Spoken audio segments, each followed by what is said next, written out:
Most athletes are looking for that advantage, that edge to have over the opponent. Well, many opponents of Michael Husar take a look and see that he is missing most of his left arm. And if those athletes think that is an advantage, that's their first mistake. I was born with one arm. Pretty much just learned to do everything. Had a little struggle when I was younger. I had a prosthetic arm when I was younger, but it turned out just to be just a complete, didn't help me at all. It's just heavy, annoying. I just did better without it. I just got used to using one arm, and now I'm pretty good at everything I do. I mean, sometimes, like particularly, I can do things better with one arm. Like it works out better than if you have two arms. I mean, have you found too, like your right arm has compensated? I mean, both coaches say, man, it's a gun. You know? Oh yeah, absolutely. I mean, this is like two arms in one, pretty much. I mean, just using everything I do using this arm, it just gets so big. And I work out twice a day with wrestling, and then off season in the summer and everything. So.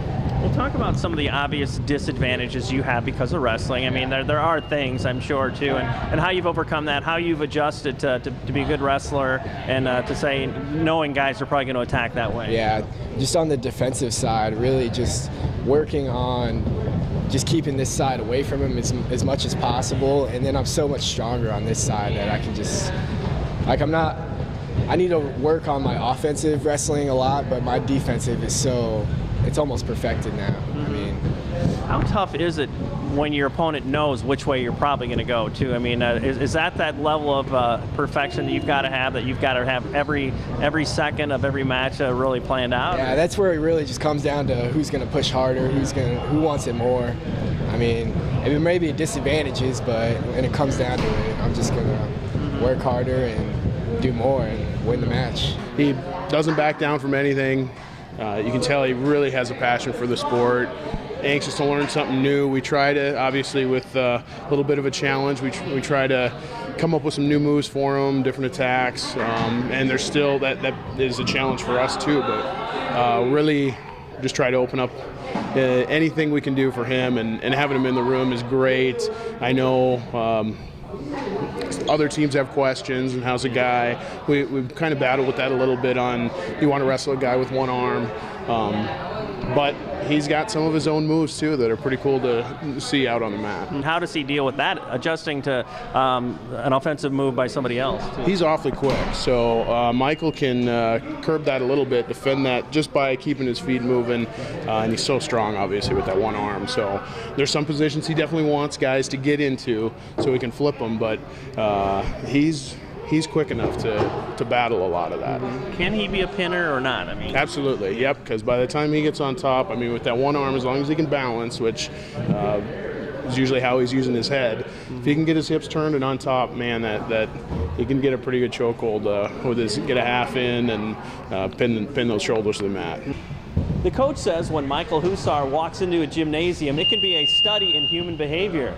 But he says by the end of Michael's match, he has several other fans on his side. I mean, there's always some reaction. It's tough, honestly. It is tough to just nonchalantly witness what he does on the mat without one of his arms.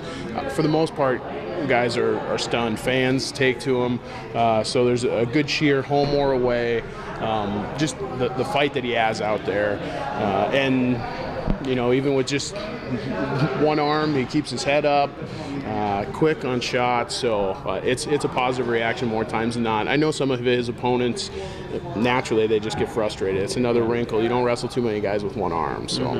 Is it kind of one of the enriching things in your young coaching life now, too, to see a guy go after it and to have that teaching tool in this room, too? You know? Yeah, you bet. It's something, you know, obviously we've all got any given day a handful of excuses that we can look to, and it doesn't take much to just look. And I call on him every once in a while too to say, you know, for those of us with only one arm, you can still fight a little harder here. So I probably do that too often, but it does pick up the team because he is one we can look at and really gain a little more strength out of. It's so fun to walk into a gym and getting ready to walk on the mat. Everyone's like, oh, he's just gonna lose, and then coming back and just winning. It's the greatest feeling in the world. Just surprising everybody. Wow, that kid's a really good wrestler.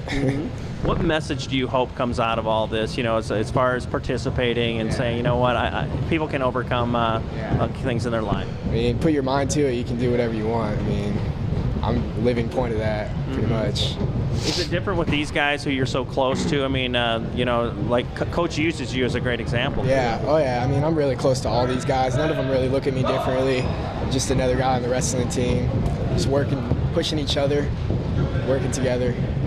How will this help you in life, beyond wrestling, beyond high school? Well, as Dan Gable said, wrestling's the hardest thing in life, and once you do that, everything else is easy, so that's pretty much the plan.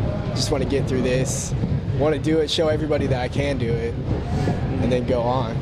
Maybe college wrestling, possibly, I don't know. Yeah, well, you're obviously a good listener because your coach said the same thing. If you can survive wrestling, you can do anything. Exactly, yeah. What do you expect his life to be like, given that he's faced this adversity so well? I mean, 5, 10, 15, 20 years from now. So one of the famous Gable quotes naturally is, once you've wrestled, everything else in life is easy. Once you've grown up with one arm, wrestling is pretty easy, and so I hope the rest of it's just that much easier for him. So he'll be able to do whatever he wants to. He's a good kid. He gets after a lot of other stuff outside of the wrestling room in school. So he'll be fine. He'll be one of our successful ones, no doubt. And last thing, as a father of guys, too, do you find yourself viewing him in different ways, valuing his life and valuing other guys? It's just like, that I guess it kind of speaks to you at a high level, right? Yeah, I think, any of the guys in here, this is a second family, so you want the most for these guys. On the mat, you can't do it for them. There's some tough love that goes through as a coach. But, I mean, just from the standpoint that, hey, again, we all have excuses, we all have challenges, but how we rise up and defeat those. And he does a great job of it. I know Anthony Robles, another wrestler from Arizona State, even my boys get such a kick out of seeing these guys who more visually have some challenge, and physically they still rise above it. So they get a kick out of watching Michael wrestle too. Why participate? Why get after it? Why represent your school? Yeah, I mean, why not, really? There's a lot of reasons, but I mean, if wrestling was easy, everyone would do it, right? But I mean, there's 30, 40 guys here out of everyone in the school that have the guts to come and finish it and do it and get through with it. I mean, it's a really tough sport.